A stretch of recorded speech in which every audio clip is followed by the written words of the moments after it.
the world, and all within it is man's conditioned consciousness objectified. Consciousness is the cause as well as the substance of the entire world. So it is to consciousness that we must turn if we would discover the secret of creation. Knowledge of the law of consciousness and the method of operating this law will enable you to accomplish all you desire in life. Armed with a working knowledge of this law, you can build and maintain an ideal world. Consciousness is the one and only reality, not figuratively, but actually. This reality may, for the sake of clarity, be likened unto a stream which is divided into two parts, the conscious and the subconscious. In order to intelligently operate the law of consciousness, it is necessary to understand the relationship between the conscious and the subconscious. The conscious is personal and selective. The subconscious is impersonal and non-selective. The conscious is the realm of effect. The subconscious is the realm of cause. These two aspects are the male and female divisions of consciousness.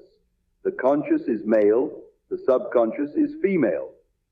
The conscious generates ideas and impresses these ideas on the subconscious.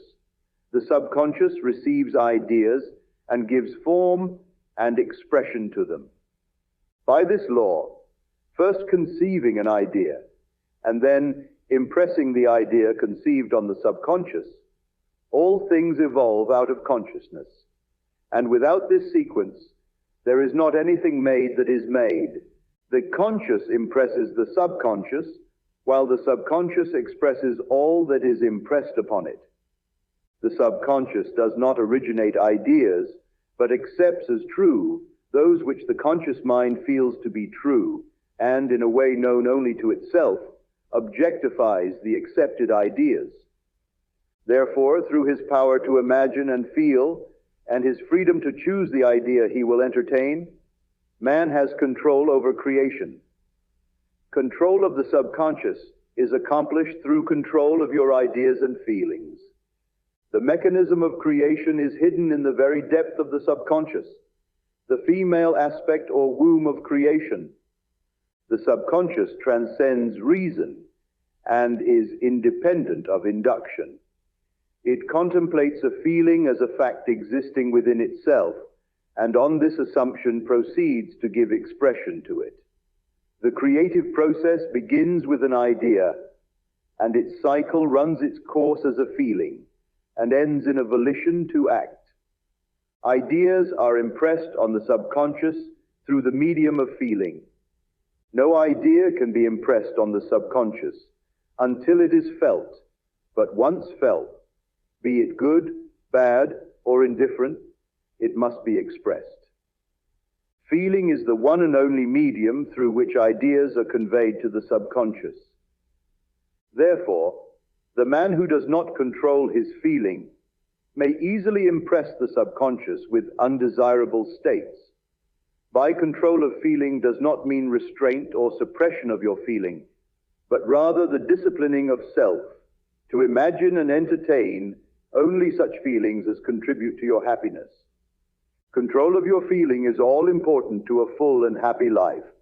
Never entertain an undesirable feeling, nor think sympathetically about wrong in any shape or form. Do not dwell on the imperfection of yourself or others. To do so is to impress the subconscious with these limitations. What you do not want done unto you, do not feel that it is done unto you or another. This is the whole law of a full and happy life. Everything else is commentary. Every feeling makes a subconscious impression, and unless it is counteracted by a more powerful feeling of an opposite nature, must be expressed. The dominant of two feelings is the one expressed. I am healthy is a stronger feeling than I will be healthy. To feel I will be is to confess I am not. I am is stronger than I am not. What you feel you are always dominates what you feel you would like to be. Therefore, to be realized, the wish must be felt as a state that is, rather than a state that is not. Sensation precedes manifestation and is the foundation upon which all manifestation rests. Be careful of your moods and feelings, for there is an unbroken connection between your feelings and your visible world. Your body is an emotional filter and bears the unmistakable marks of your prevalent emotions. Emotional disturbances, especially suppressed emotions, are the causes of all diseases. To feel intensely about a wrong without voicing or expressing that feeling is the beginning of disease. Disease in both body and environment. Do not entertain the feeling of regret or failure, for frustration or detachment from your objective results in disease. Think feelingly only of the state you desire to realize. Feeling the reality of the state sought and living and acting on that conviction is the way of all seeming miracles. All changes of expression are brought about through a change of feeling. A change of feeling is a change of destiny. All creation occurs in the domain of the subconscious. What you must acquire, then, is a reflective control of the operation of the subconscious. That is, control of your ideas and feelings. Chance or accident is not responsible for the things that happen to you, nor is predestined fate the author of your fortune or misfortune.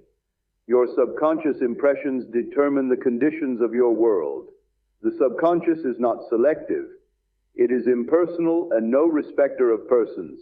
The subconscious is not concerned with the truth or falsity of your feeling. It always accepts as true that which you feel to be true. Feeling is the assent of the subconscious to the truth of that which is declared to be true.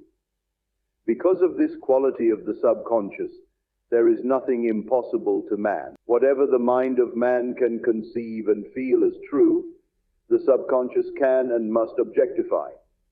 Your feelings create the pattern from which your world is fashioned, and a change of feeling is a change of pattern. The subconscious never fails to express that which has been impressed upon it. The moment it receives an impression, it begins to work out the ways of its expression. It accepts the feeling impressed upon it, your feeling, as a fact existing within itself, and immediately sets about to produce in the outer or objective world the exact likeness of that feeling. The subconscious never alters the accepted beliefs of man. It outpictures them to the last detail, whether or not they are beneficial. To impress the subconscious with the desirable state, you must assume the feeling that would be yours had you already realized your wish. In defining your objective, you must be concerned only with the objective itself.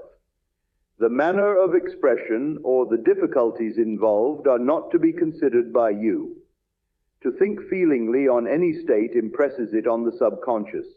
Therefore, if you dwell on difficulties, barriers, or delay, the subconscious, by its very non-selective nature, accepts the feeling of difficulties and obstacles as your request and proceeds to produce them in your outer world. The subconscious is the womb of creation. It receives the idea unto itself through the feelings of man. It never changes the idea received, but always gives it form. Hence, the subconscious pictures the idea in the image and likeness of the feeling received. To feel a state as hopeless or impossible is to impress the subconscious with the idea of failure. Although the subconscious faithfully serves man, it must not be inferred that the relation is that of a servant to a master, as was anciently conceived. The ancient prophets called it the slave and servant of man. St. Paul personified it as a woman and said, the woman should be subject to man in everything. The subconscious does serve man and faithfully gives form to his feelings.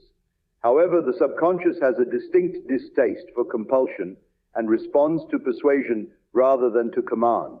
Consequently, it resembles the beloved wife more than the servant.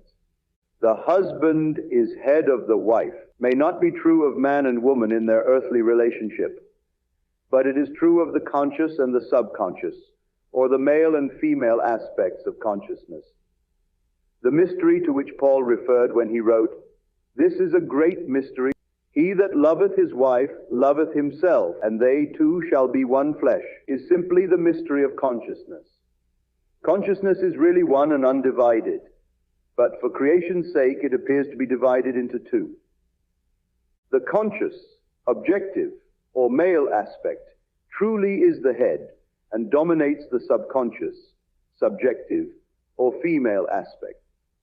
However, this leadership is not that of the tyrant, but of the lover. So, by assuming the feeling that would be yours were you already in possession of your objective, the subconscious is moved to build the exact likeness of your assumption. Your desires are not subconsciously accepted until you assume the feeling of their reality. For only through feeling is an idea subconsciously accepted, and only through this subconscious acceptance is it ever expressed. It is easier to ascribe your feeling to events in the world than to admit that the conditions of the world reflect your feeling. However, it is eternally true that the outside mirrors the inside. As within, so without; as above, so below; as below, so above; as within, so without; as without, so within. Correspondence, the second of the 7 principles of Hermes Trismegistus. A man can receive nothing unless it is given him from heaven, John 3:27, and the kingdom of heaven is within you, Luke 17:21. Nothing comes from without. All things come from within, from the subconscious. It is impossible for you to see other than the contents of your consciousness. Your world in its every detail is your consciousness objectified. Objective states bear witness of subconscious impressions. A change of impression results in a change of expression. The subconscious accepts as true that which you feel as true. And because creation is the result of subconscious impressions, you, by your feeling, determine creation. You are already that which you want to be, and your refusal to believe this is the only reason you do not see it. To seek on the outside for that which you do not feel you are is to seek in vain, for we never find that which we want. We find only that which we are. In short, you express and have only that which you are conscious of being or possessing. To him that hath it is given, Luke 8:18, 19:26. Denying the evidence of the senses and appropriating the feeling of the wish fulfilled is the way to the realization of your desire. Mastery of self-control of your thoughts and feelings is your highest achievement. However, until perfect self-control is attained, so that, in spite of appearances, you feel all that you want to feel, use sleep and prayer to aid you in realizing your desired states. These are the 2 gateways into the subconscious.